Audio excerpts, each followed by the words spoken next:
ঘরে যারা সুখ শান্তি রাখতে চান, ঘরের মধ্যে কোনো ছবি টাঙিয়ে রাখা যাবে না। যাবে?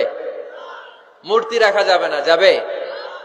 মুসনাদে আহমদ ইবনে হাম্বলের হাদিস, আল্লাহ রাসূল সাল্লাল্লাহু আলাইহি ওয়াসাল্লাম বলেন, লা ইন্নাল মালাইকাতা লা তাদখুলু বাইতান ফীহি তামাসিল ওয়া সূরা। যে ঘরে মূর্তি আছে, যে ঘরে ছবি টাঙিয়ে রাখা হয়, ওই ঘরে আল্লাহর রহমতের ফেরেশতা প্রবেশ করে। চিপায় চাপায় কোনো ছোটখাটো ছবি থাকলে ওটা ভিন্ন কথা, কিন্তু বড় করে টাঙিয়ে রাখা যাবে? আব্বা আম্মা মরে গেছে, অনেকে আব্বা আম্মার ছবি টাঙায় রাখে, রাখা যাবে?